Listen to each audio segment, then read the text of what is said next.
Hello and welcome everyone. This is Taco Movie Talks. I am here with Ethan. Ethan, how you doing today, sir? I'm doing all right. We have two movies that we're covering, two 2022 movies, Tar and Barbarian. Ethan, you had a very good kind of smasher of words. The Tarbarian podcast, and I quite like that honestly, and I quite enjoyed these movies. Right off top, did you like these movies? Any kind of initial thoughts you want to put out into the podosphere to begin this thing? Um, I so I think this is probably the first one where there's a movie that we talk about that is full like pretentious full pretentiousness in me saying that this movie is amazing. But I like Banshees of Inisherin and Decision to Leave are movies that I feel like if you have someone who's not like super into movies and is really there for the entertainment, if they watch it, they'd probably enjoy those movies. They enjoy Everything Everywhere All at Once, maybe Crimes for the Future, but Tar is the first one we talk about for the Best of 2022 series that is just me being pretentious film buff. Yeah, I think that the way that it's set up, pretty much all the ingredients in it, they're not going to immediately be something that resonates with the majority of film go. And maybe I'm overestimating when I say majority, but I really I don't know how many people are gonna like truly enjoy this. And I think a lot of people might think that it is pretentious, but I think I'm with you, Ethan, in that I was able to enjoy it. It felt like it was a really relevant movie, and Yes. it was a great character arc that we got to see. Now, the length, I think, is probably one of the biggest points of contention with that film and how they were hmm able to make it work for, gosh, I think it was nearly 2.5 hours, if I'm It was remember. over. It was over 2.5 hours. It was like 2 hours 37 minutes. Yes. So that's a tough pill to swallow for a lot of people. You know, hmm a lot of fans, anything over 2 hours is, it starts to get borderline. Yeah, because not only that it's 2.5 hours, but it's 2.5 hours of just people talking. Exactly. And it's like the action, so to speak, is kind of just the circumstances of our main character, changing, and Yeah, interpersonal conflict. That's the big action points of this movie. And I think, not to get too ahead of myself, I think we're going to agree on this, but if not, I think it'll lead to a great discussion. Either way, a movie like this, you cannot have it work if you don't have great performances. And I think this script was ripe for Cate Blanchett to really pop off, have a great performance. I think she did that. oh yeah, I don't think the movie works without a strong lead. absolutely. Oh, absolutely. Any script with a lot of talking, you need great performances to get those lines delivered the way you want them to be delivered. And Kate Blanchett, she is the one I'm rooting for to win Best Actress at the Oscars. I think I said that last episode, but I stand by it. Yeah, I think she should win. Who knows what will actually come to fruition, but she really nailed the role, and not in like a crazy over the top like really, you know, bombastic performance, but it felt like a true layered performance. You got to see a lot of sides of the character, And Hmm. while the negatives definitely stand out, you also get to see Tar as like a good mother, as a caring person, and then Yeah. all of the negative things that she does on top of that. I really good supporting actresses as well. I thought Yeah.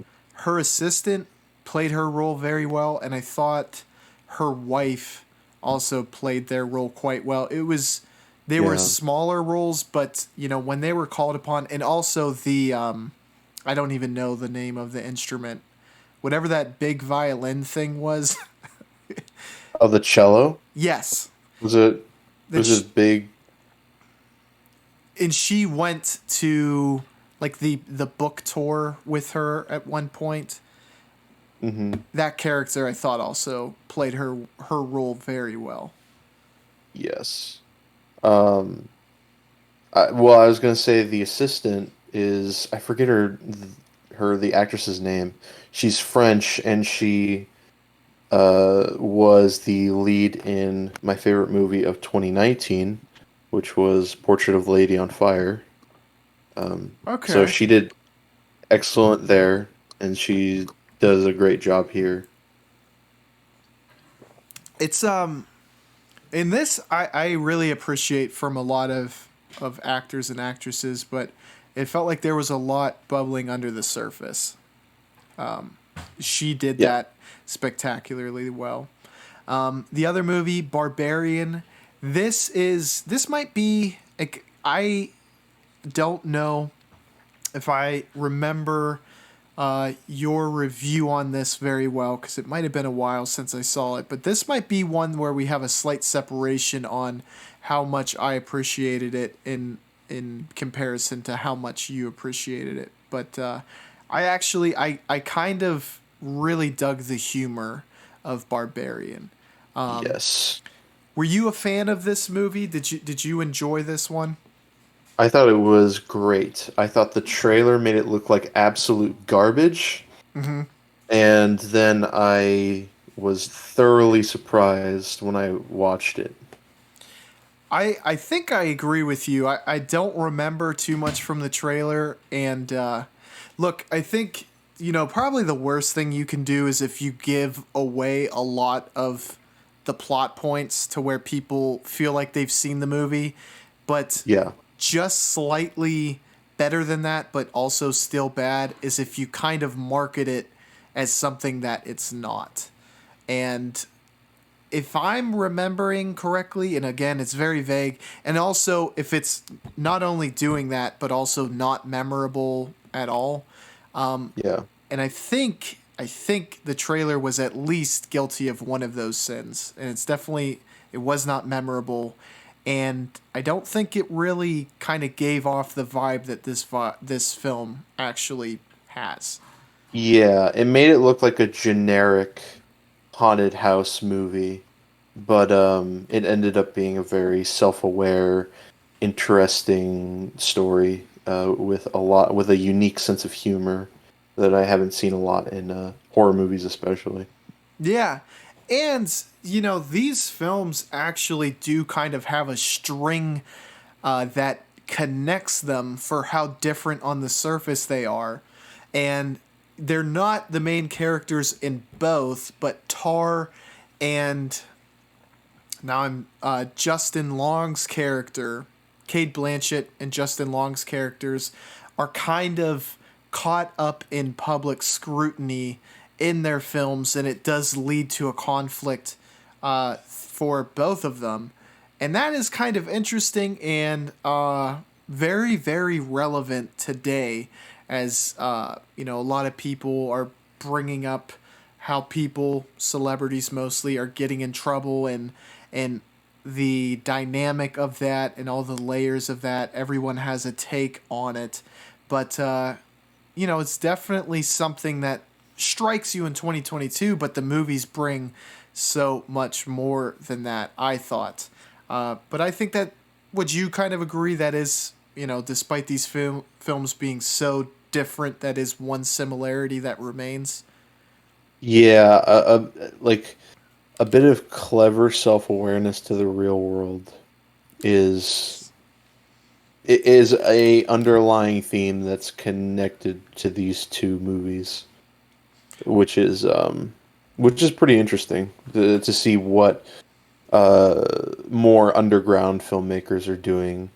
Um, Particularly, even though the guy who made Barbarian he wasn't like a complete unknown. He was in a comedy troupe in the mid to late 2000s.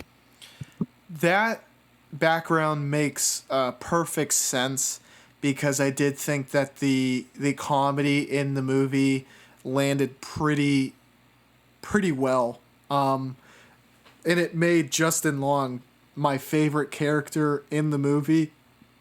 Just because, he does a lot of terrible things, but like some of the scenes that we'll kind of get into as we dive deeper into this film, like had me laughing very hard. And I'm a big fan of something that is a genuine horror story that injects comedy. So, while I like Scary Movie, that's kind of a comedy movie that wears the skin of a horror movie to parody it. But movies like Cabin in the Woods and Barbarian, I have a deep appreciation for because they mix two genres in a way that I appreciate the most, and the two genres that I very much like. What are your thoughts Yes. on that, Ethan? Do you? I def I definitely think it's a way to make horror movies unique because Mm-hmm, there's a problem with horror movies today where they just end up feeling samey, end mm-hmm, up feeling very generic. Um, a good movie that I like to bring up that came out the same month as Barbarian and is a movie that I have actively despised since I first watched it. Smile, the worst movie of 2022, is generic as all hell, and and people are saying that it's good for mm-hmm. some reason. Um, and people say it's like kind of unique, but it's not. It's not unique at all. I can. There's like three different movies you could pinpoint for that, like Truth or Dare. Mm. Blumhouse's Truth or Dare is one. Which, if you're being compared to Blumhouse's Truth or Dare, It's not high praise. you're no, definitely not. But Barbarian felt unique and was wonderful to watch, unlike Smile, which was a miserable disaster of a movie. Yeah, I wish I'd seen Smile just so I could go in on it with you. But the comparison to Truth or Dare is telling in a lot of ways because it's from just saying that I'm gonna try to abstract maybe one of your thoughts, and I could be completely off on this because again I haven't seen the movie, but I would imagine it is probably one of those films that relies almost entirely on its clever premise. Am I correct in that? Um, for its, uh, I wouldn't even say that. I would say that it doesn't go anywhere with its premise. Mm, No, it does something that I absolutely hate, and it solely relies on its jump scares to mm-hmm. make you invested. That's it. That's all that movie is. It's just jump scares, and it's awful.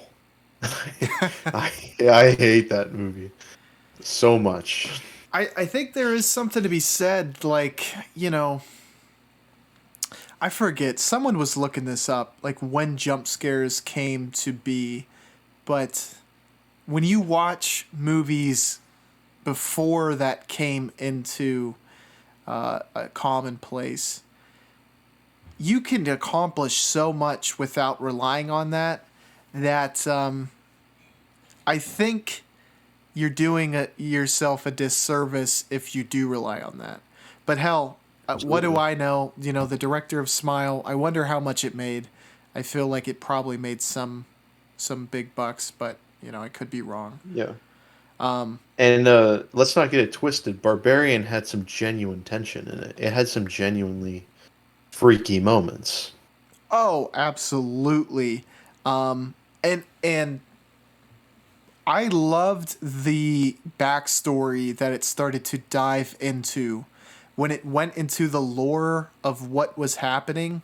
That's always, maybe not always, but a lot of the times that is what derives the most interest from me. And I'm not sure if you feel that same way, but with a lot of iconic horror films, I'm always so interested, like, what made this, you know, very evil thing this way. Yeah. Eh, Smile, spoilers. You don't get any of that. Okay. You get nothing of the sort. Well, I might have to watch it just to understand the criticism. Cause You probably oh, go ahead. you probably might not hate it as much as I do. It's just a particular type of movie that I really hate. I do understand where you're coming from, though. I mean, jump scares, it does kind of. I don't know how to put it. Someone who I absolutely adore, as far as directing, is Ari Aster, and that's Yeah, oh my god, yeah. he the weight of anything like sudden and impactful is just crazy off the charts, where there's very films that can do it like that, like. Yeah. And if you've seen the films, you know the scenes immediately. You know, Hmm. in in Midsummer, there's one pretty early on. There's one near the midpoint, and they're just shocking. They Yeah. take you aback, and in The Hereditary is yeah, there's one pretty early on where you're like, well, what and like what the hell is the rest of this film going to be about? Because you're yeah. like, you're trying to piece it together, and then something hits you like a ton of bricks, and you're like, is that the movie? Or is it going to end here? And then it goes on a completely different path. But he does Yeah. it in a way that it's like he took jump scares and he elevated it to something that you never knew it could get to that point. Without really any jump scares. I mean, it's just Exactly. something that's so it's an event that is so shocking that you don't know what to make of it. And that's where the horror kicks in. Like I will go on record saying that Hereditary is the scariest movie I've ever seen because of that. It's the dread that I think you can get from that one scene in particular. I think a lot of people can relate with it despite the fact it's something that very few people will ever experience. It's a humanly tragic circumstance. Hmm. And that's what gives you that gateway into this land of horror. Something just kind of hit me. I just recently watched Climax, Gaspar Noé's 2018 movie, Yes. and I'm, talking about Ari Aster. Do you feel like he is an inspiration to him? Because Gaspar Noé also is quite infamous for having those very, very impactful scenes that hit you unlike most anything else in cinema. And Gaspar Noé is very psychedelic, Hmm. whereas Ari Aster is very stark. Yeah, that is Um, true. and the thing, Gaspar Noé has always been a filmmaker who has wanted controversy for the sake of attention. Hmm. Um, like Irreversible, we talked about Irreversible. That the probably his most controversial movie to date. probably because it's one that points its fingernails at the dirty fingernails at a very harsh subject in the world. Um, but Ari Aster has those shocking moments for the sake of emotional investment Mm. and emotional effect, whereas Gaspar Noé is mostly for attention. I have seen Climax, and it's those circumstances are the entire movie, Mm-hmm. whereas it's for Ari Aster, it's just an event that sets off That is true. motion. So I'd say there's a lot of key differences, Mm-hmm. but I could see uh, I could see Ari Aster having that influence from Noé. Yeah, like perhaps taking it and making it his own. I mean, and he seems like a very creatively, just a creative genius, Ari Aster. Yes. And just one thing I want to say about Climax is I was impressed that it's like taking the impactful moment that could happen in a movie and making that the movie. I was Exactly. I was pretty impressed by that. What were your thoughts on Climax? Did you enjoy it? Did you dislike it?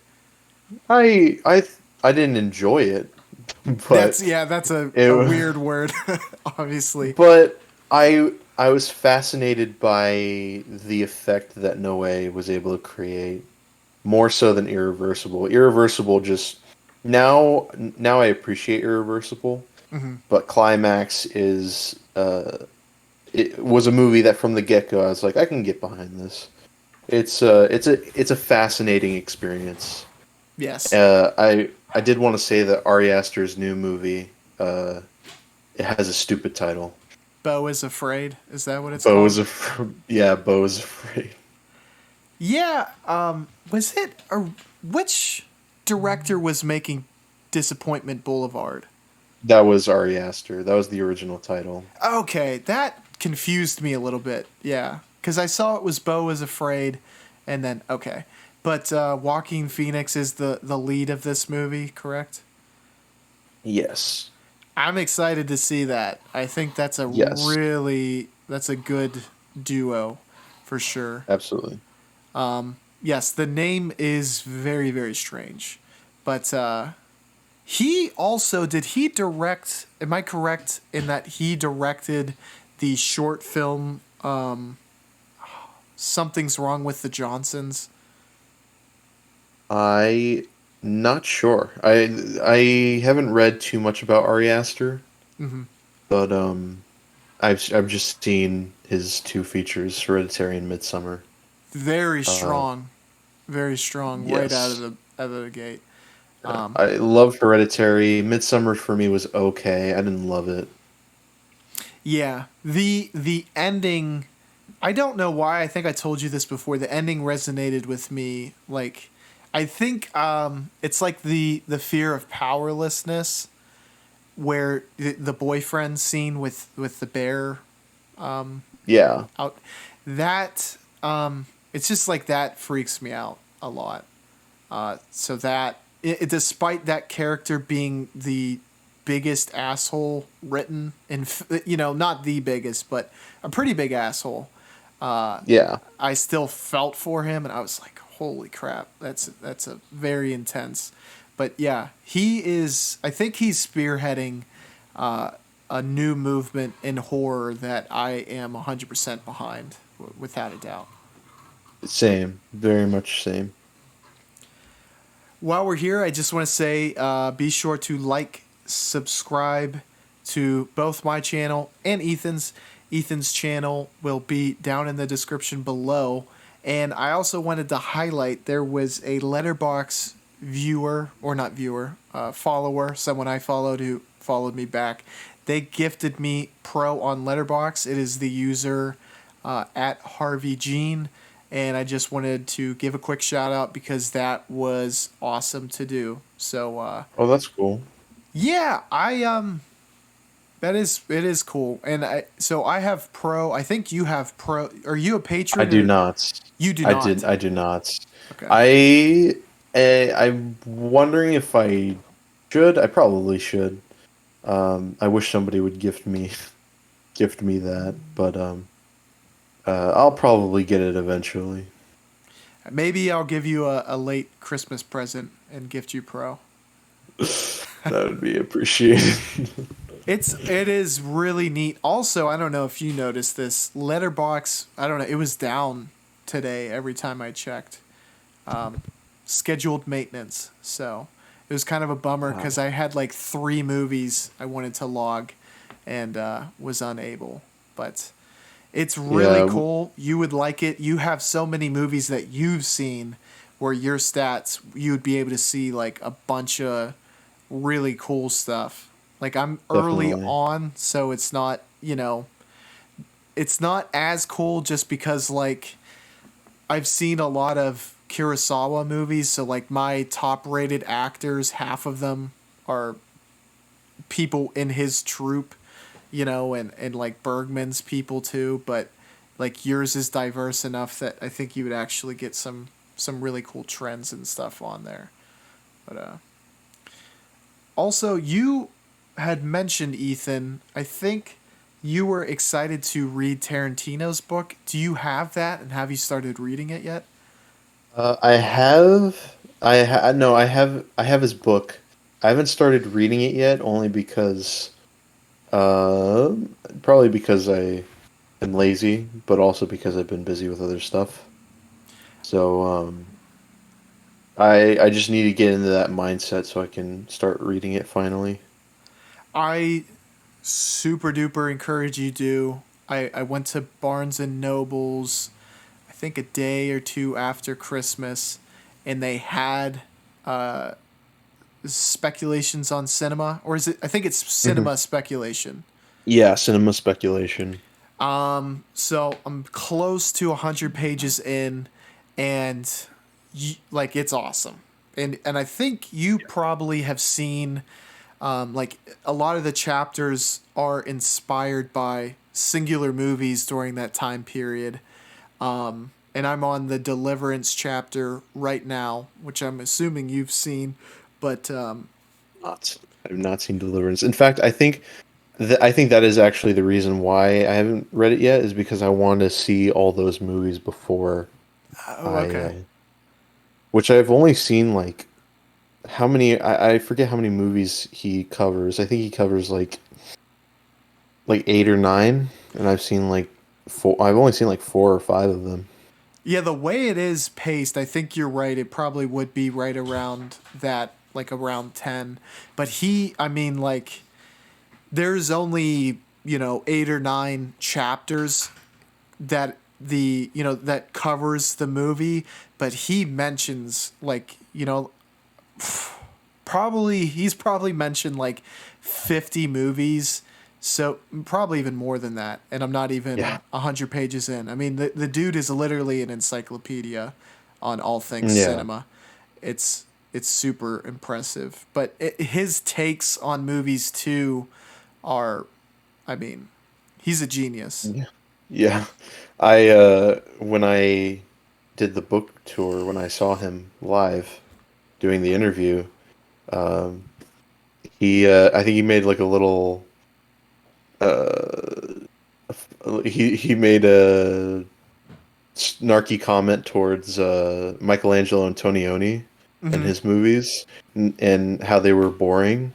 I was like, yes, yes, you're right. My goodness, you're right. Because I've seen like 2 of Michelangelo Antonioni's films, and he's right. They are boring. I've yet to see them, but I know those are kind of against the grain takes. A lot of people really enjoy them, but I have a feeling if you asked them deep down, fans of them would say, yeah, they're boring, but they have some type of appreciation for it for whatever reason. So, yeah. What is it kind of what are the strengths of an Antonioni movie?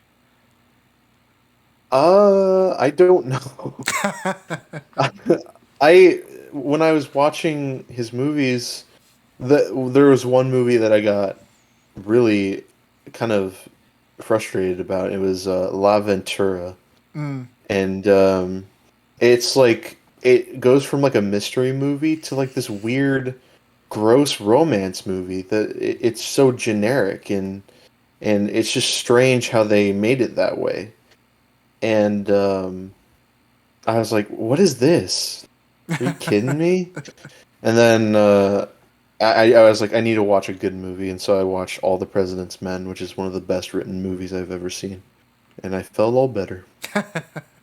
Just needed a good one to set things right. Definitely. I I feel like Barbarian is, like you said, the comedy injected in this movie kind of sets it apart from a lot of or horror that we've been seeing recently. Right out of the gate, one of the things that I appreciated was Peter Skarsgård's role in this movie as in Skarsgård. yes. Oh, it's Bill, not Peter. There's like how many Skarsgårds are there? There's a Peter Sarsgaard, Okay, and okay. then it's the three famous ones are brothers Bill and Alexander Skarsgård, and then there's The father. the father Stellan Skarsgård. Those are the three famous Skarsgårds. Right on. His role in this. Oh, sorry. I thought. What? And now I want to go full spoilers. Is that okay with you, Ethan? Okay. Oh yeah, we haven't even given our our formal. This is what the movie's about, and then we Oh, talk okay. about. Yes. Let's do that first. This is a I mean, we could spoil it by talking about the plot. yes. Okay. So spoilers. Person goes to an Airbnb, and you can't spell barbarian without Airbnb. And I think that was the Yes. tagline of the freaking movie, which I was like, that's a weird way to set yourself apart.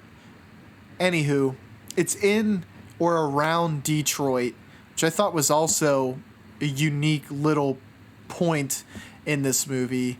And there's like a freaking dungeon in the basement that is found by Bill, or the two main people who are staying there, who Yeah. had. Well.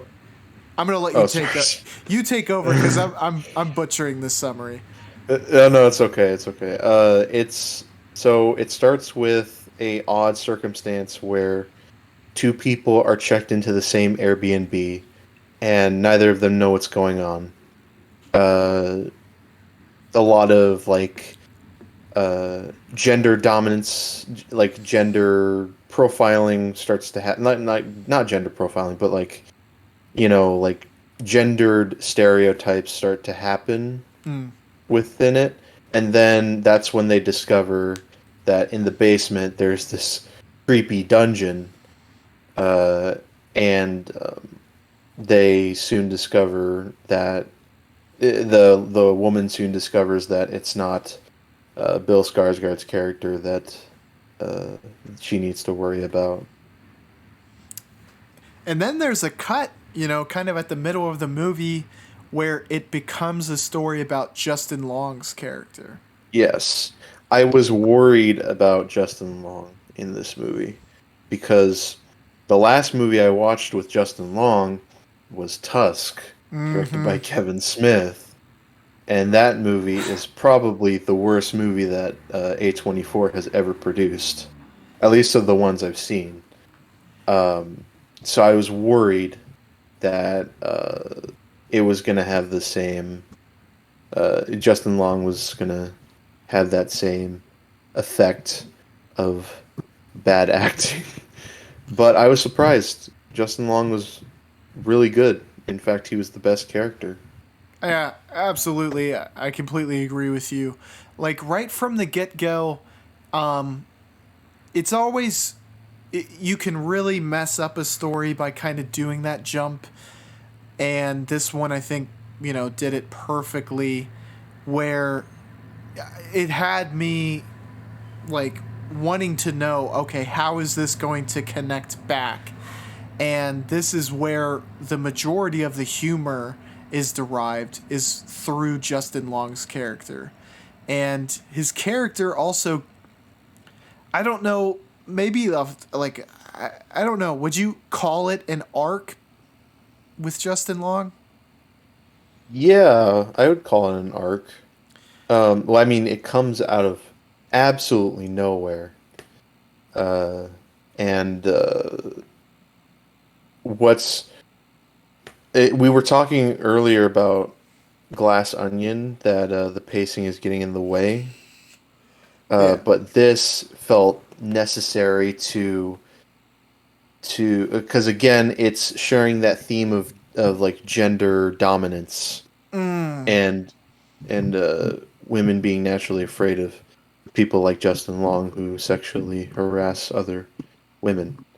And there it becomes this whole. You're right. It becomes like an arc of some sort where he's trying to convince himself that he's not a bad person and he's going to try to redeem himself.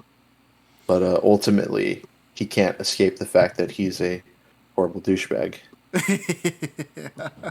And the way that kind of comes to fruition is ultimately very funny as well.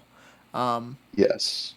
There's it's there's a lot of comedies nowadays that fall completely flat, and it almost seems like the most poignant, or not poignant, the most effective comedies ultimately seem to come from when you mix genres.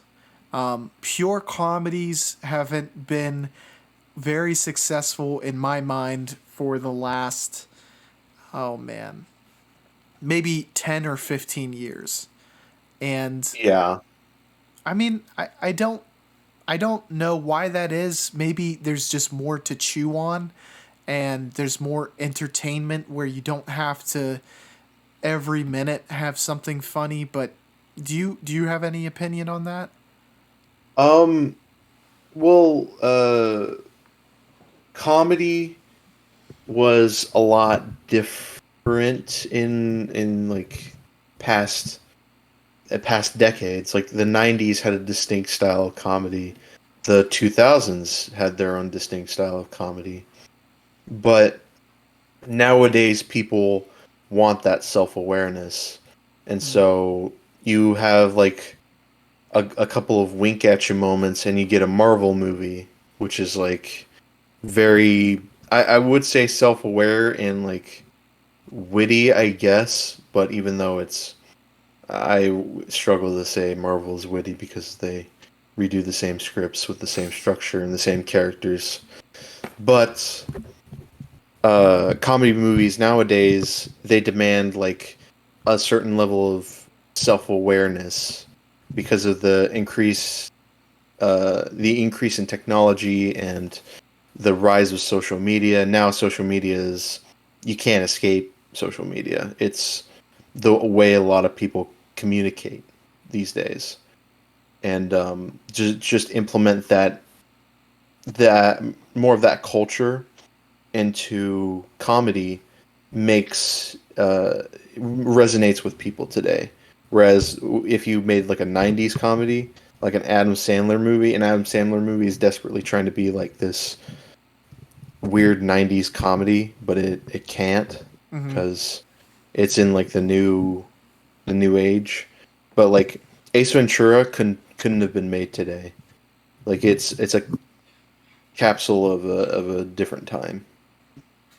I think that's a really astute observation. I think you're right with that, and I think this succeeds in being self aware, and there's there's some creative genius behind how it inserts it, and having a character like Justin Long that you can laugh at as a catalyst for the humor is ultimately what I think makes it's the straw that stirs the drink, I think. Yeah. Yes. I agree with that. And it's also the fact that he brings so much humor to this movie while he is written, like a someone who takes advantage of people, someone who is ultimately not a good person. He still is. I was happy anytime he was on the screen.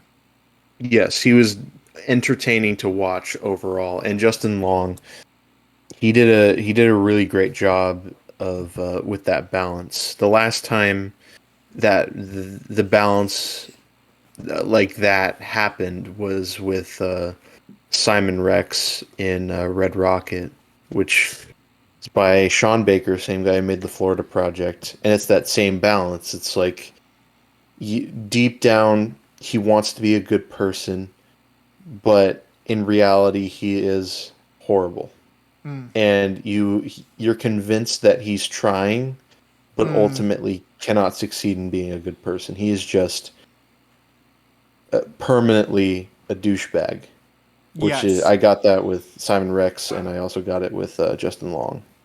Now, and that points to one of my favorite moments of the movie. I guess plot wise, which is that there is a bit of mystery from the introduction of Justin Long's character, where there's a controversy about sexual allegations, and you're not sure and you become more and more sure, but it plays with your kind of expectations and your notions towards this character from what you said, because it seems like he is trying to be a good person, and it's more or less not did he do it, but is he actually a bad person, I think, is like the mystery surrounding his character, and can he be redeemed. And the ending, his when he goes full selfish and not willing to sacrifice himself, but is always willing to sacrifice others for his own doing or for his own benefit, I thought was like a really great seeing that character go through all of those kind of emotions and thoughts. That was really interesting to do, I thought, and it made the movie all the better.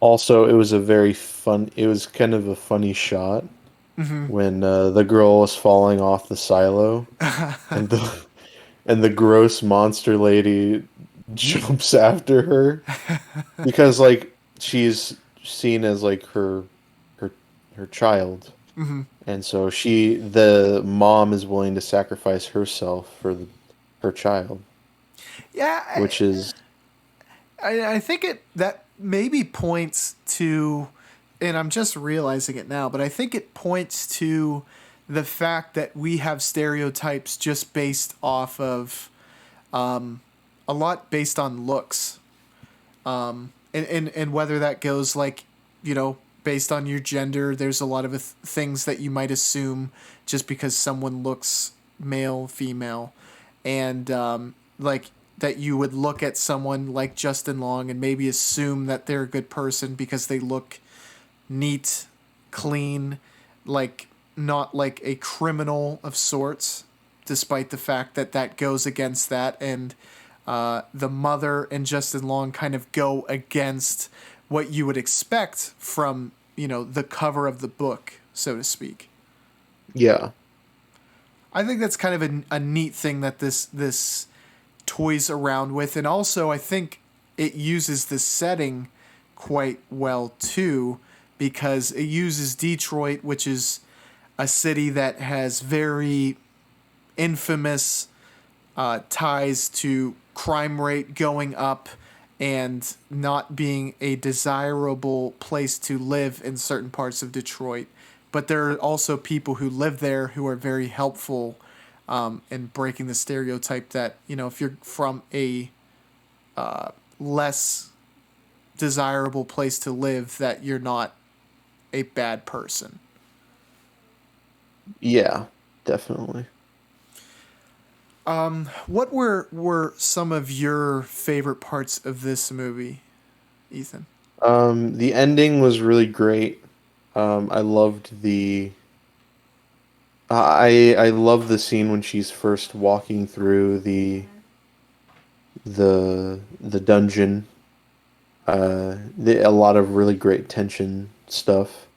But also I like the it's not so much that there's a single scene that I enjoyed about it. It's just there it's really well done, and one quality of this movie that I really enjoyed is it almost kind of weaponizes horror movie tropes Mm, um in a way that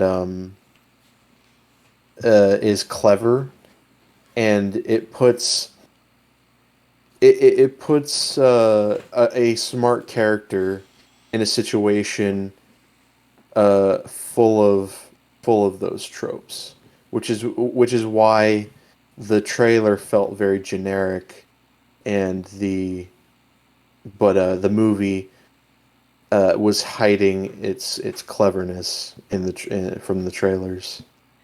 yeah, and using the Pennywise actor as like a clear red herring, I thought was like a really brilliant casting decision.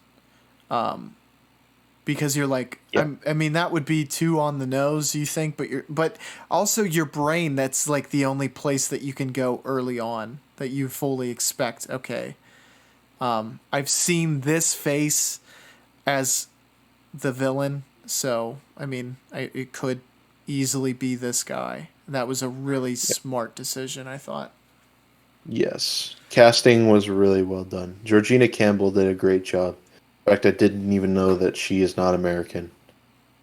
I'm always, is she English perchance? Yeah, she's British.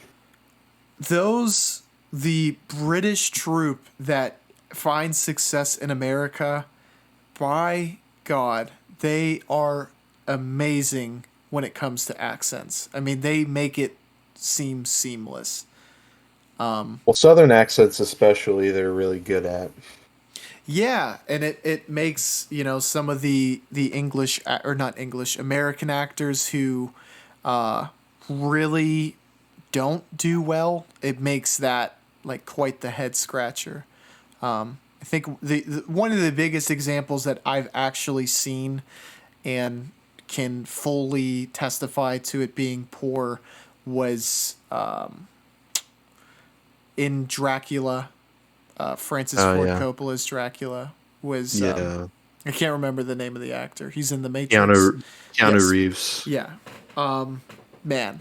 So, but they're always spectacular at it. They can really nail American accents, and you never know really unless you Well, know. there are some good examples of Americans doing good British accents.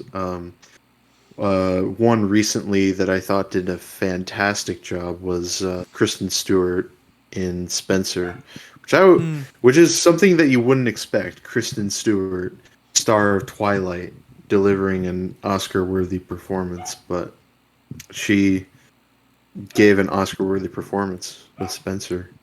Is it shocking that Stewart and Pattinson are now becoming like the kind of that generation? They're transcending their starts in Twilight. Yeah. Well, Pattinson especially. Really, Twilight was the one bad movie that he did. Kristen Stewart is like worse, and but she's gotten better now. Especially with Spencer, I think she did a absolutely fantastic job with that movie. And I was rooting for her at the Oscars, but of course, she didn't get it because the Oscars are stupid. Do you know who won over her?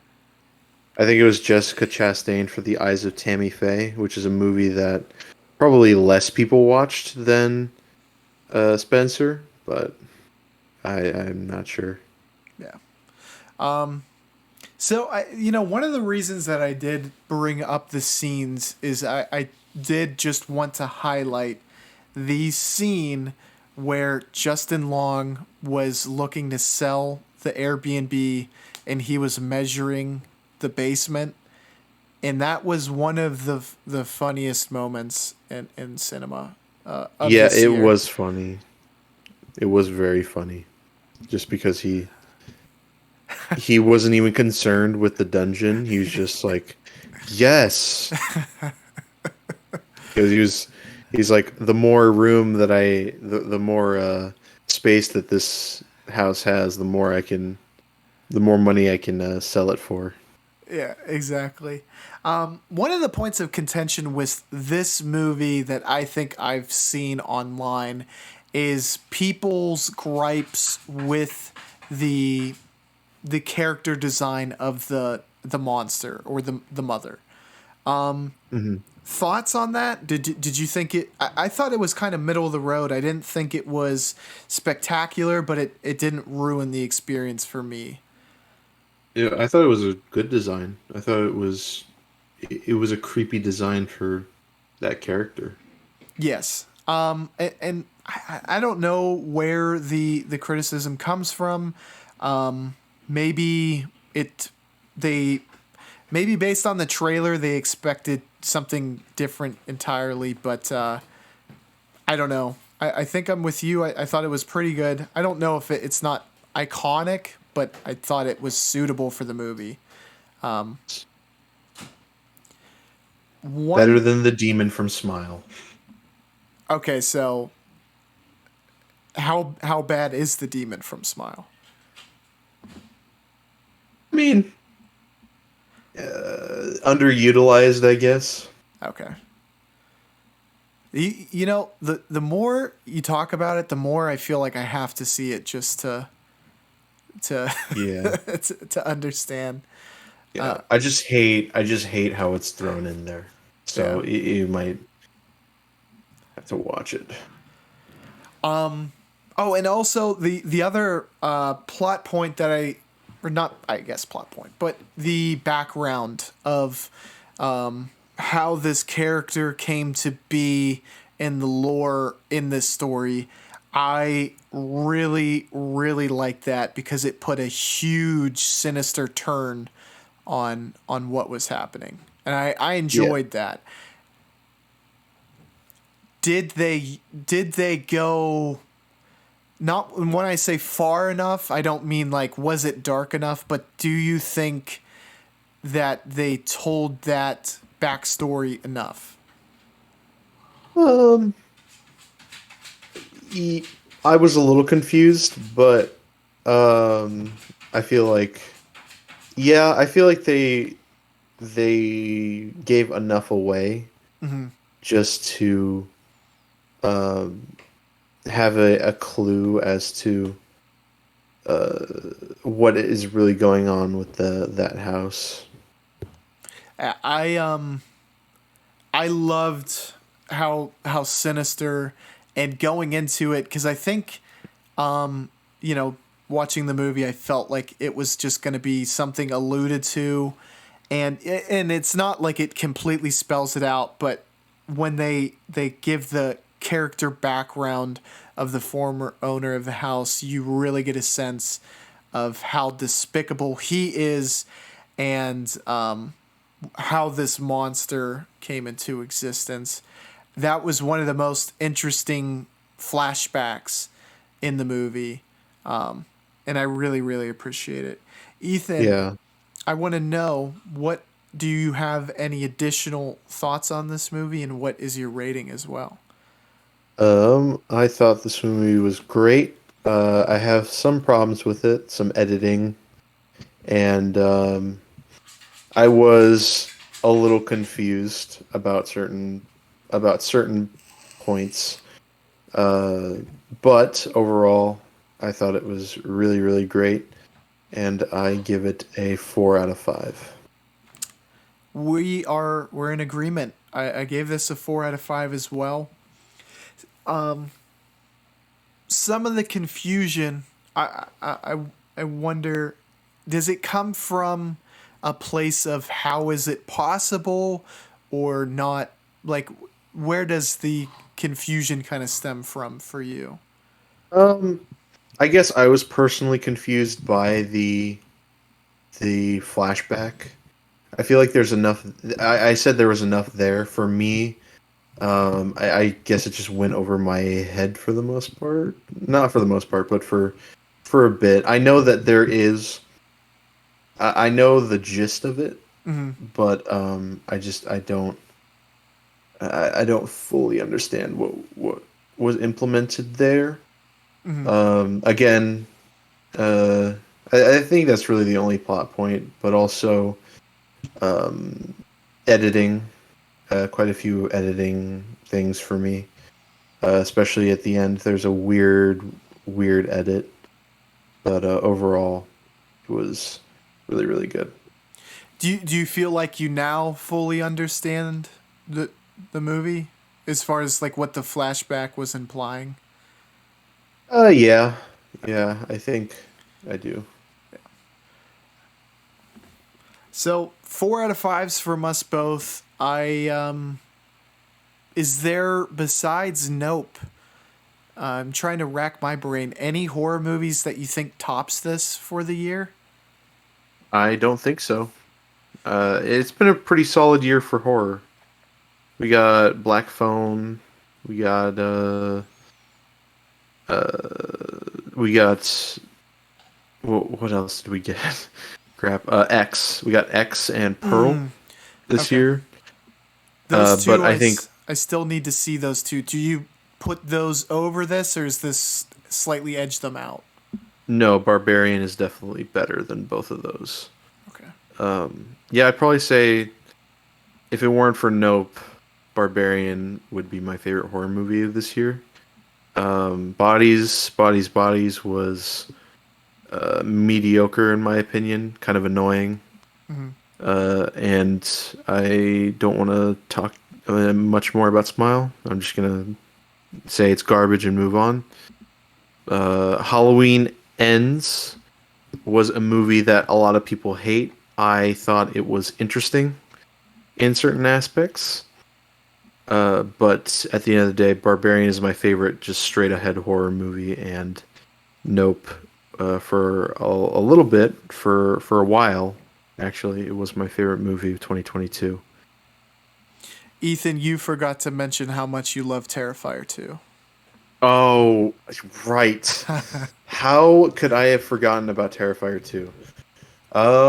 That is a movie that I really liked watching, but I think is very bad.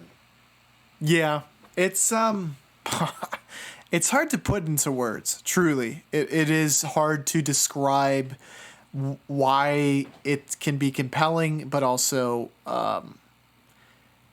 like I don't know if disappointment's the right word, but I guess I had so grand expectations for it, and it plunges into deep waters where it seems like it's really willing to take this all the way, but I think you said it best. It sets so much up that it never finishes any of these tasks that would have been interesting to see them, played Yeah. out.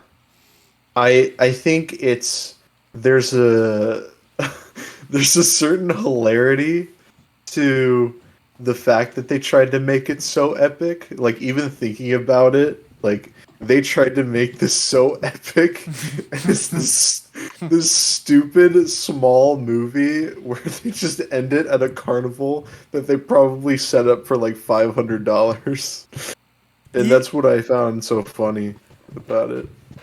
It it, man, I don't want to malign Texas Chainsaw Massacre 2, but it kind of feels like that.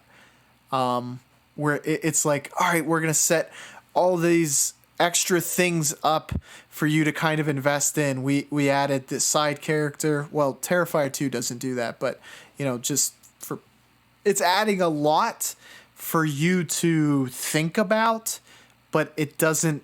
It never fully utilizes it. Yeah. Instead of being, it's you said Texas Chainsaw Massacre 2, right? Mhm. Yeah. Unlike the Terrifier series, where the first one is simple and really bad. Mhm. Um, the first Texas Chainsaw Massacre is simple and one of the greatest horror movies ever made Mhm. because it didn't have a premise that was 40 minutes. It did an amazing job with its slow build up. Terrifier could have done good with that, Mhm. but it was really just gore for the sake of gore, which is probably what the director wanted. He's like he did all the special effects for the two movies. I don't know why I said first two. We're probably gonna get a third one, Oh yeah, I think so. but the but it's interesting to see that dynamic between two movies that are seen as like really gory. Even though Texas Chainsaw Massacre, the original, is not really gory, a lot of it's implied. Hmm.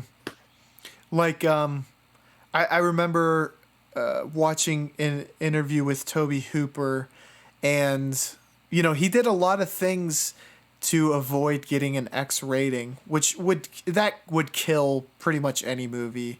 If you put an X rating on something that's just you're gonna get a quarter of the turnout just because it's Yeah, there's so many negative connotations to that.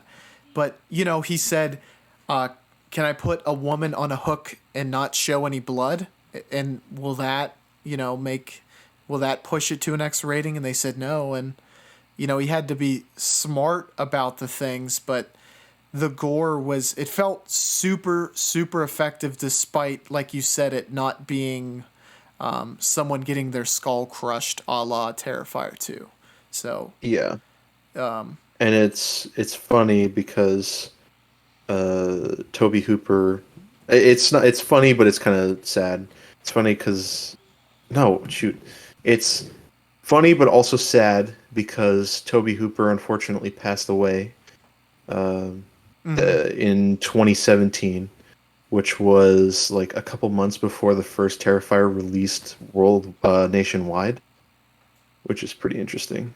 That is interesting because there is.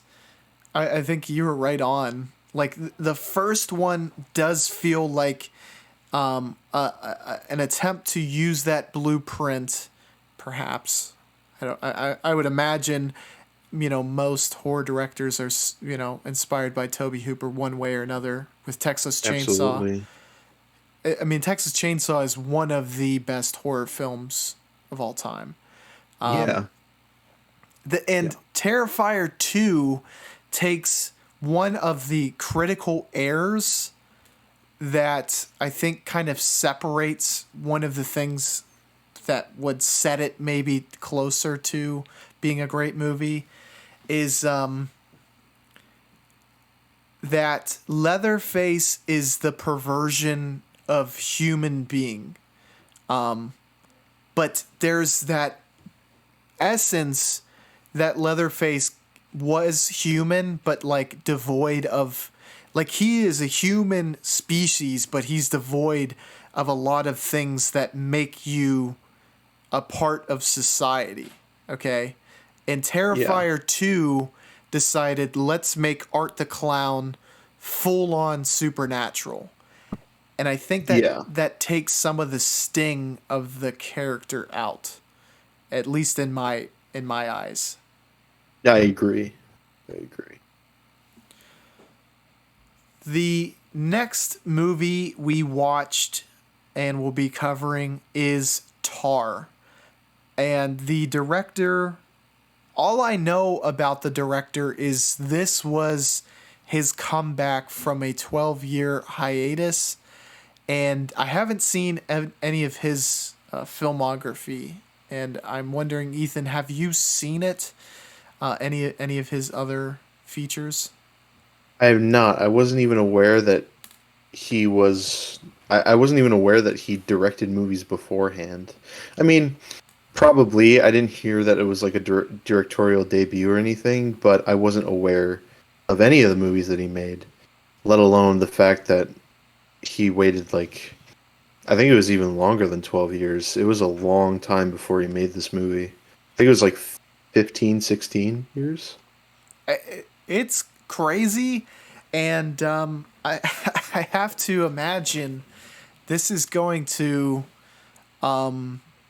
his name is going to be circulated a lot, and probably already has been. But I think as we get closer to the Oscars, it's going to be talked a lot about more so because I think this movie's going to continue getting traction Yeah, through Cate Blanchett's performance.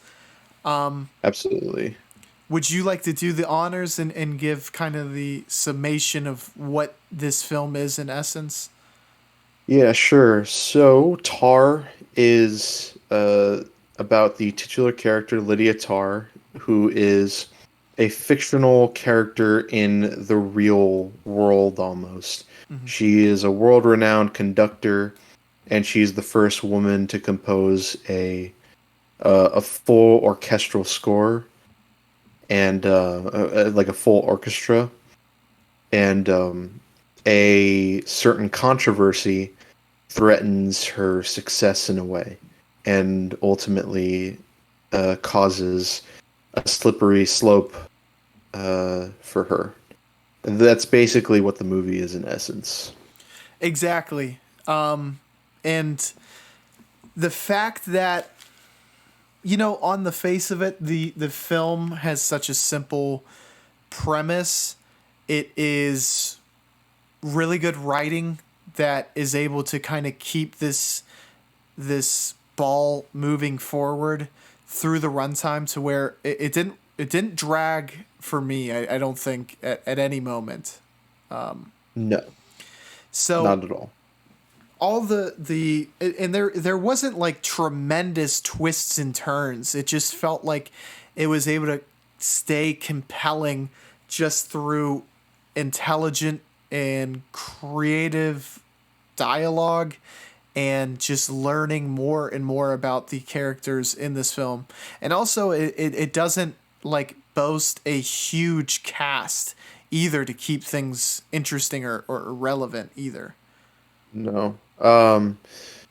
Yeah, the dialogue is so good, and it is one of the most realistic portrayals of a pretentious, like, celebrity out there. I mean, it led to one of my favorite scenes this year, which is when she's teaching a class at Juilliard, Mm. and she's having a discussion with this kid who they're talking about Bach, J.S. Bach, and they were talking about like the stuff that he's done, but uh, a sort of like separate the art from the artist sort of thing. Mm-hmm. And that is not only is that key to her character, but it's also key to her downfall. Um, and all of it was done in one shot. It was just one continuous shot. There's decisions like that filmmaking wise that are also so good. And there was so many nuances to it as well that made it great. Great acting on the part of the student who is kind of getting trying to think of the word, but he is kind of being antagonized by Lydia Tarr during that scene, and it leads ultimately to kind of a climax to their interaction where he storms off. But you can see him physically being nervous because of the way that she is aggressively kind of interacting with him, and that was really really great.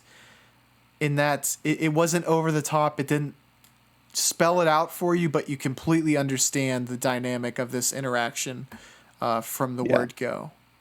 absolutely. And it was so well done too. Like someone who is very pretentious in that aspect. Talking to somebody who, it's two different sides of, it's two completely separate sides of the coin, where it leaves you feeling conflicted.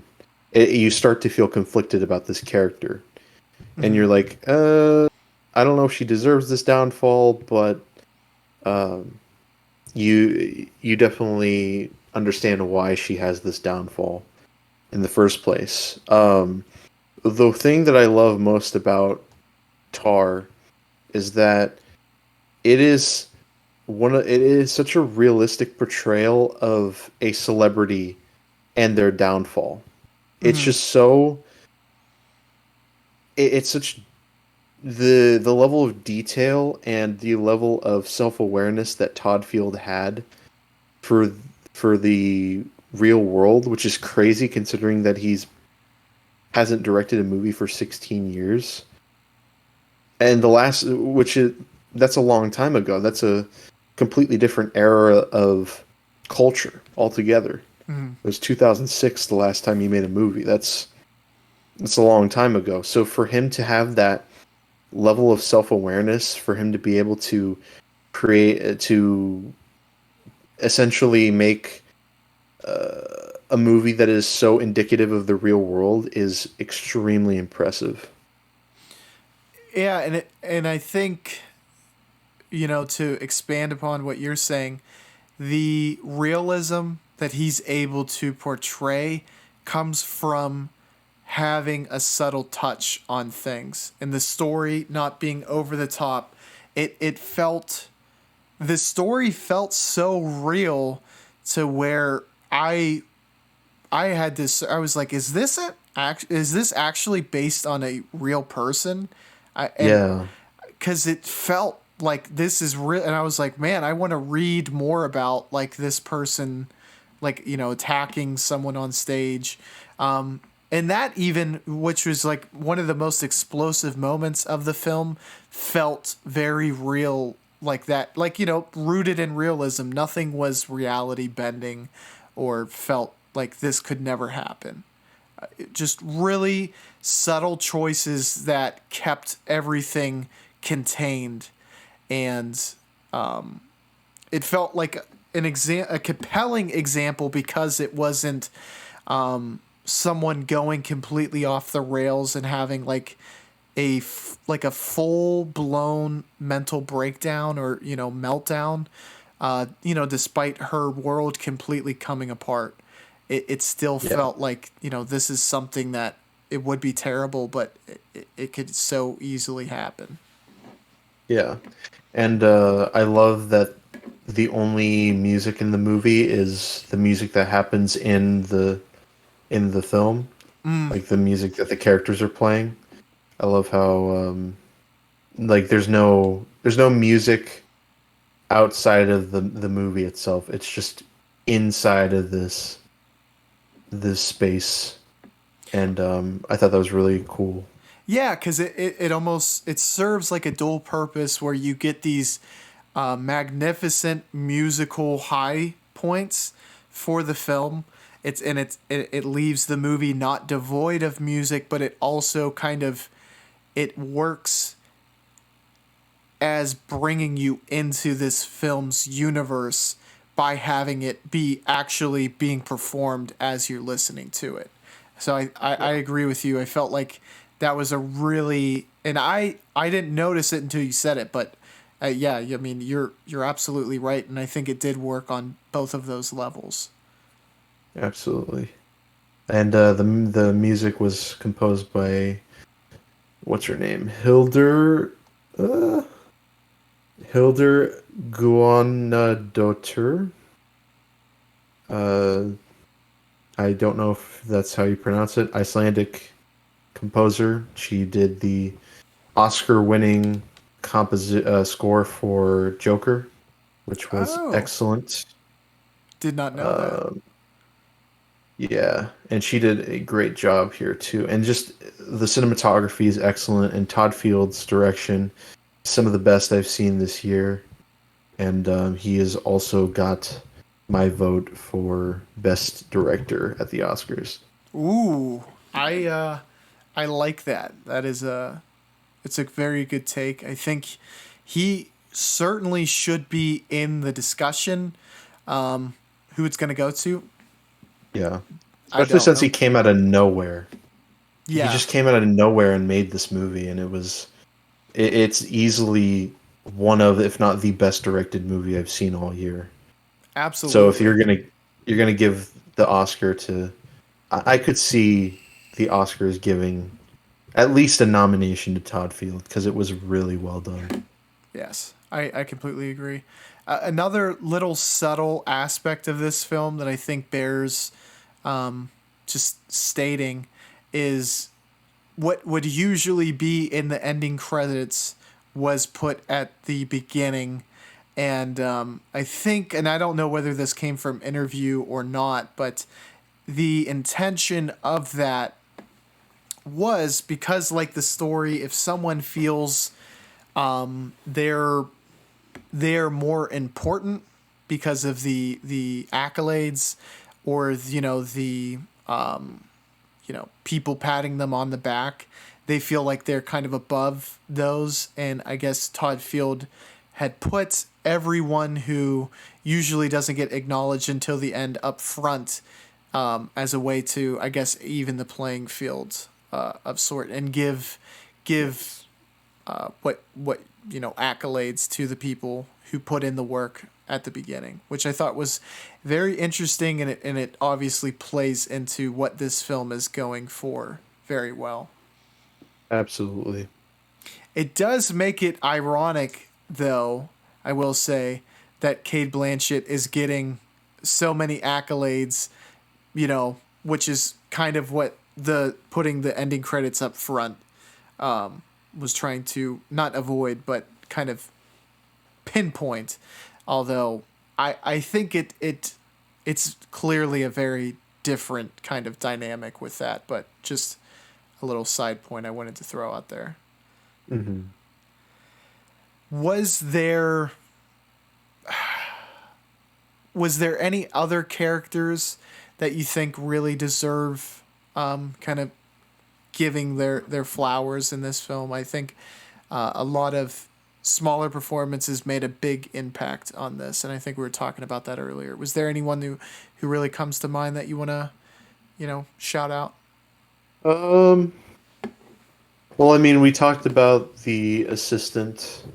We Mm-hmm. talked about Tar's wife and her daughter as well. Mm-hmm. Um,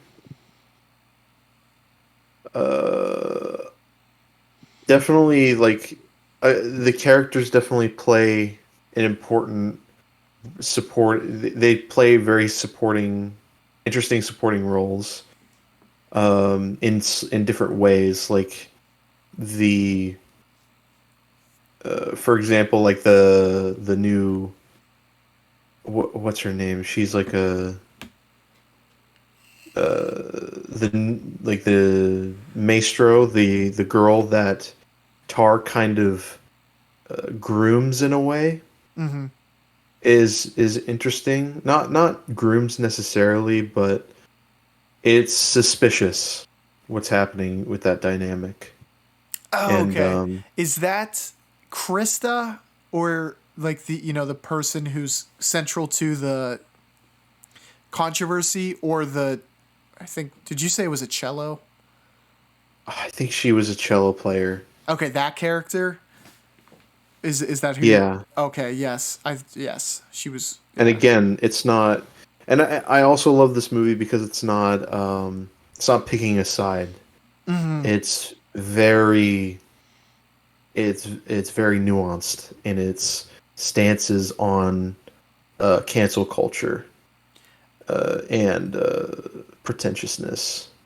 And Absolutely. I really enjoyed that because as a pretentious film buff, uh, and like the way this movie's presented is kind of pretentious in a way, but it does it's a very neutral movie as far as what to think about Tar and just the whole situation surrounding it. Like you don't feel emotionally attached to Tar.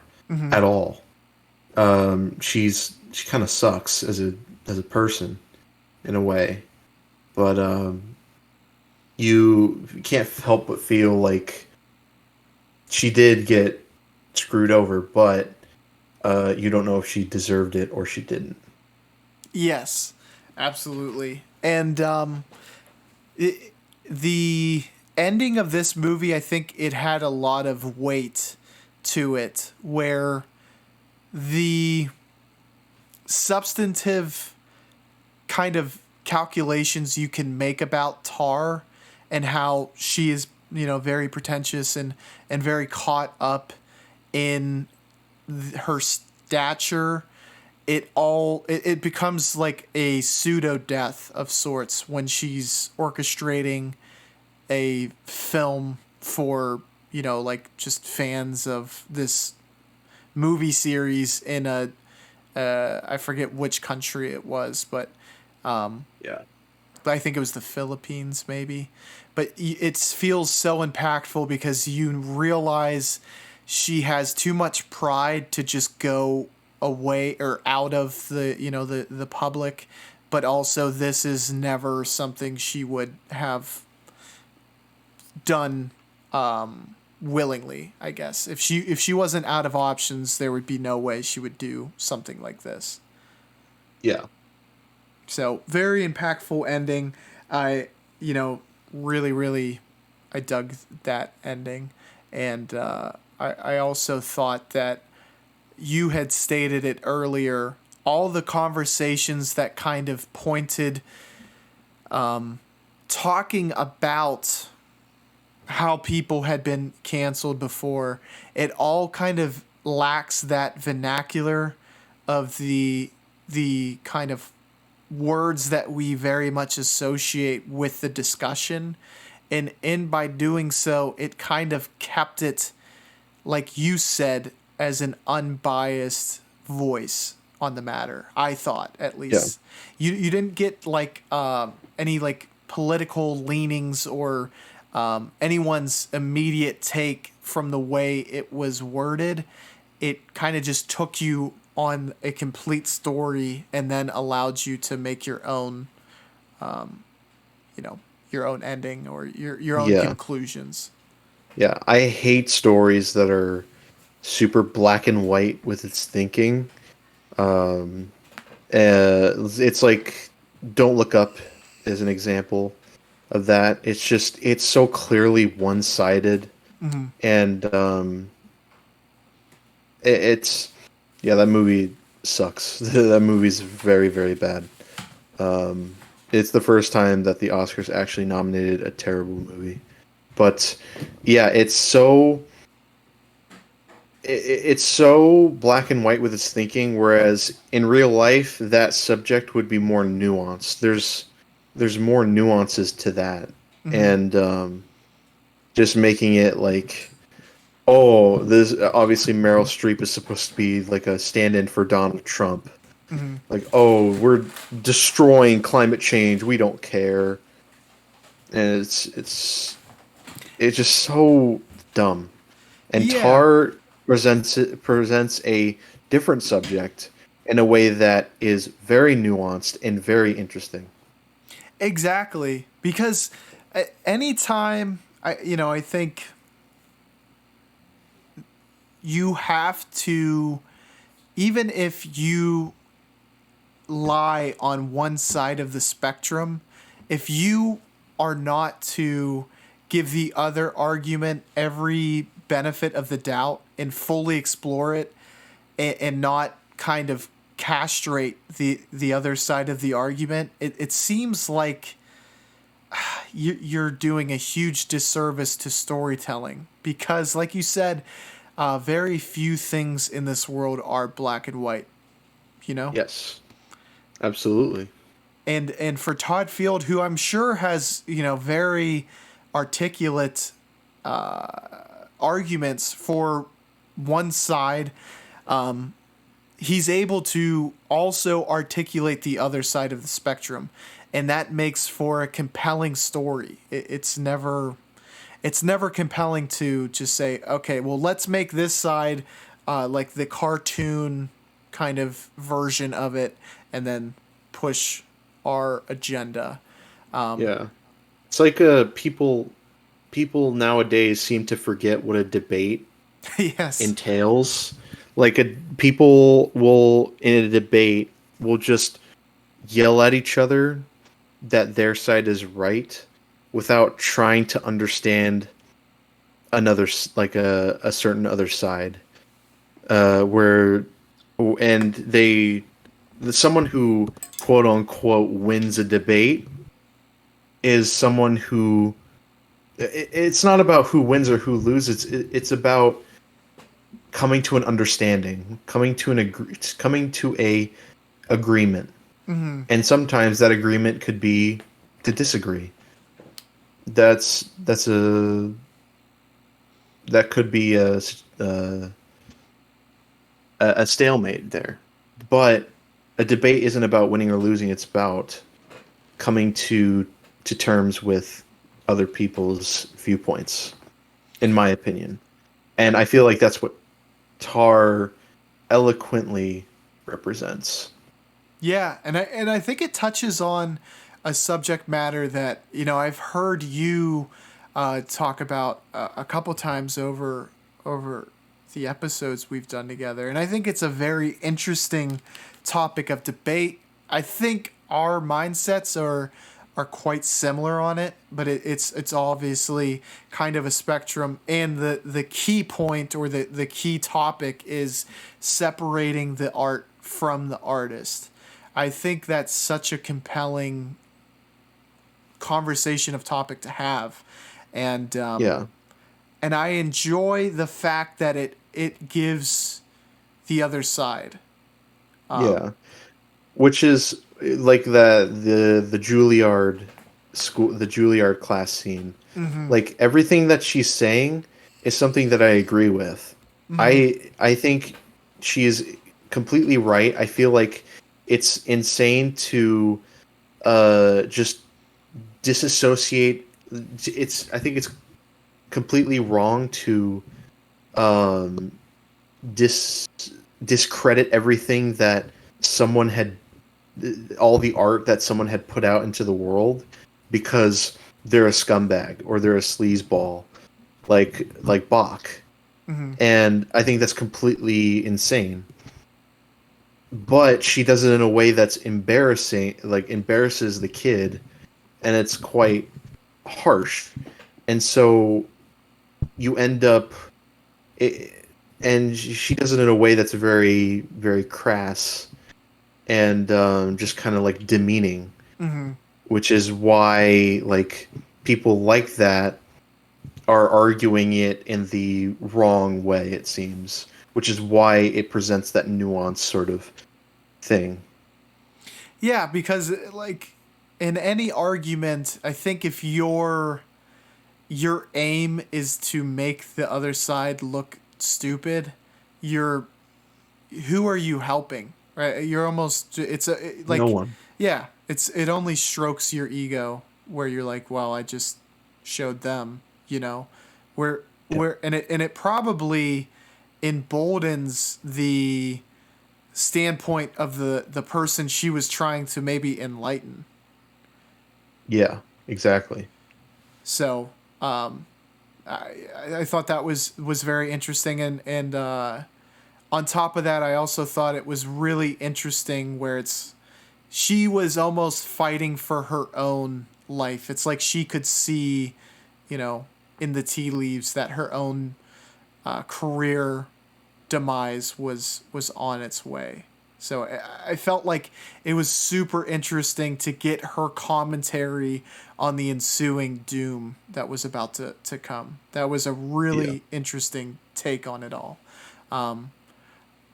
Back to kind of the topic, though, I completely agree with you. I don't think I can understand when like maybe an actor. I've heard this with Kevin Spacey. They just people say I just can't experience the movie because that's all I can think about.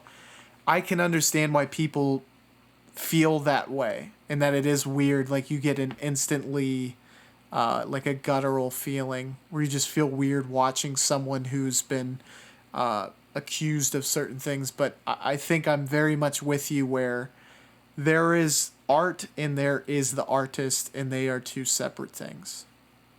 I think probably the biggest one for me is Roman Polanski. Mm-hmm. He is a terrible person. Uh, I will never ever deny that. He is a very, very bad person who did a very screwed up thing and has not taken any responsibility for it. He sucks. He's not a good person. But he's one of the greatest filmmakers who ever lived. He is extremely talented.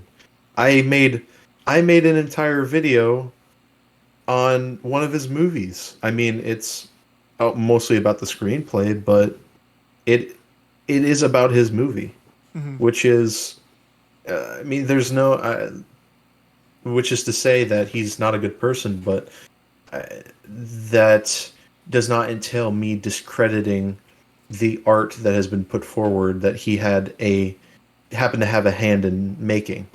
Even though to me the star of that movie was Robert Towne in his script. That is the most, I think, valid point as well, especially with movie making. And and I'm gonna say, and I don't even know if this is controversial at all either. But I would take the stance that any art you can enjoy and think a painting is good, even if the person who painted it has done atrocities. I don't think you are endorsing a person's every action if you think something they created is good. But when it comes to movies, you brought up probably the most valid point, and it's that there are hundreds of people who worked on making that movie what it is.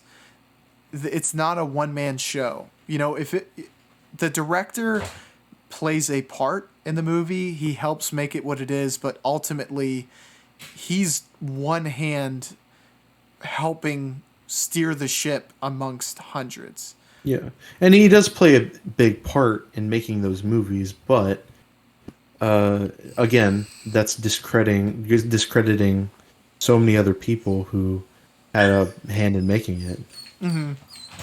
Yeah, I completely agree. I mean, there's a lot of work and effort that is also you are tarnishing if you're just writing off anything Roman Polanski did, anything, name a controversial figure, and you're writing off hundreds of other people's hard work and dedication in Yeah, doing that. like probably a good example would be James Cameron. He is a asshole, but he's made amazing movies. So, yeah, Kubrick is named by many as the greatest filmmaker of all time. Uh, Made a basically ruined a actor's life because Hmm. of how borderline abusive he was.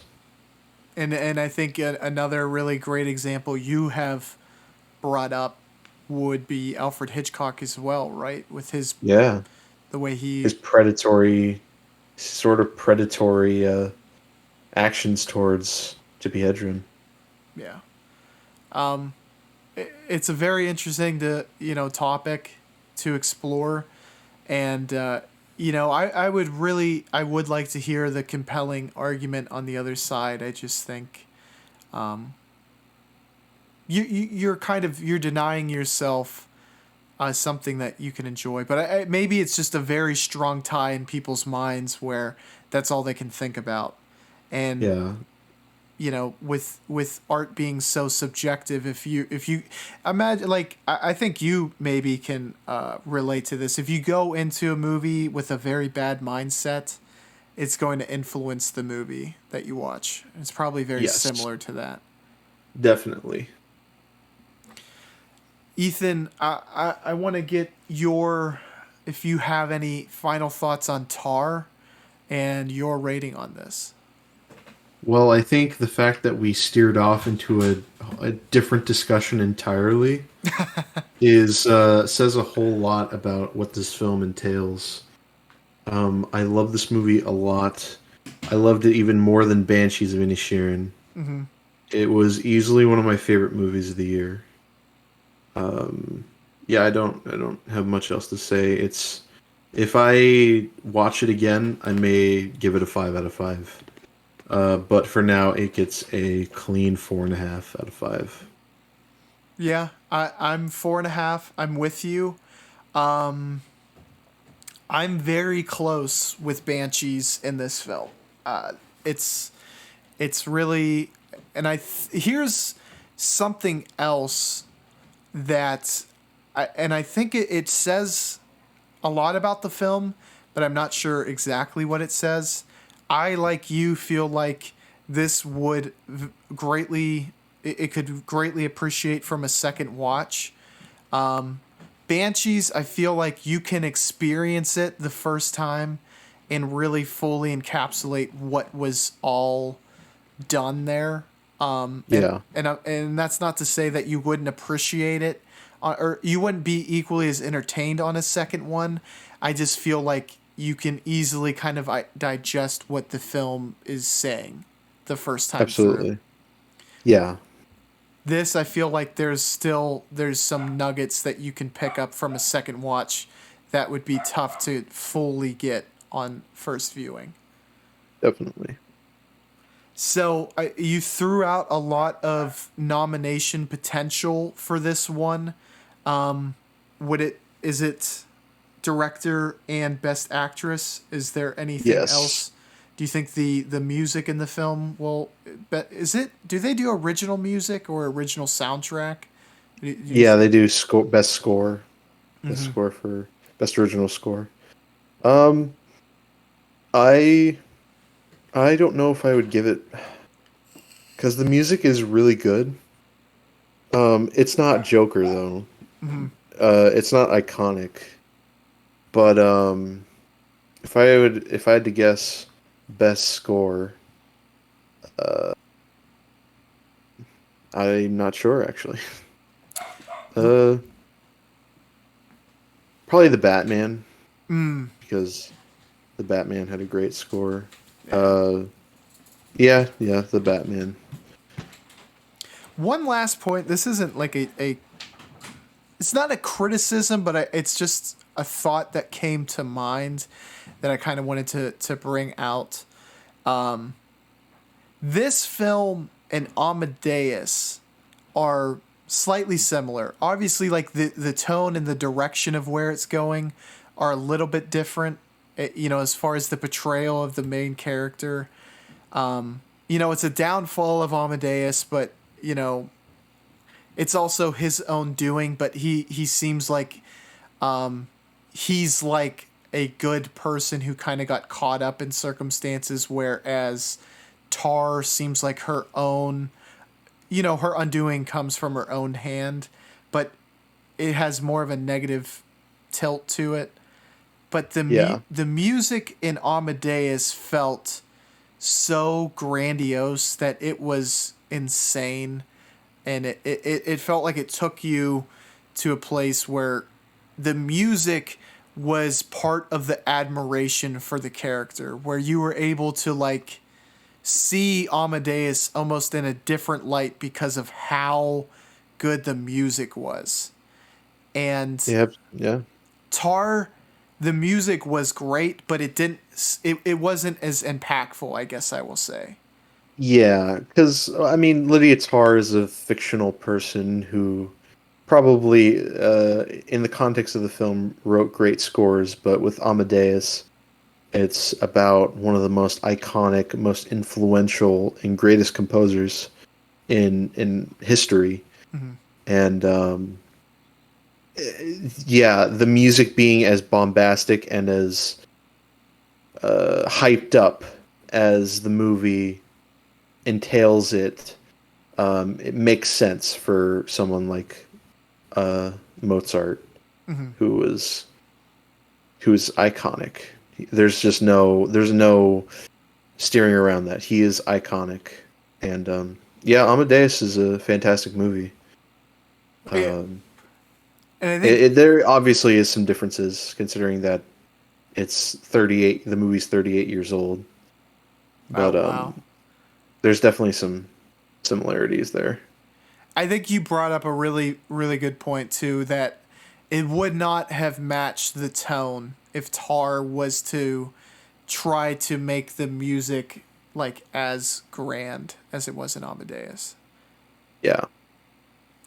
Well, Ethan, I think this was a great discussion. I very much Yes. enjoyed this talk. Thank you for coming on, man. I appreciate it. Of course. Of course. Again, you mentioned one of your videos. It is Ethan's Chinatown analysis. Very very strongly encourage anyone to watch that, as well as the short film N3 that you have on your channel. Yes. So go check that out. That that video has been blowing up recently, and I don't know why. Like in the past like couple of days, it got like 200 views or something. I did see that. I think your video it's coming up on, is it 500 views now total Yeah, 500 views. and 50 subscribers. I think Yes. it's a matter of people just being being able to find it. And I think once they find Yeah. it, people are going to very much enjoy it. So, Yeah, maybe it's the algorithm oh, liking longer videos because it's 21 minutes. yeah.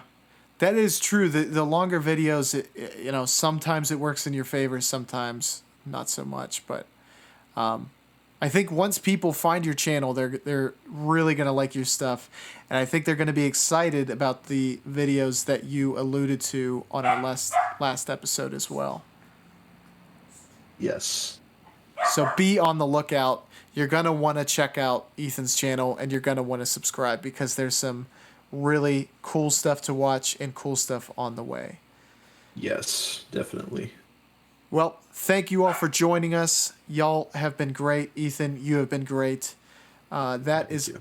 all for this episode, and we will catch you on the flippity flip. Bye, y'all.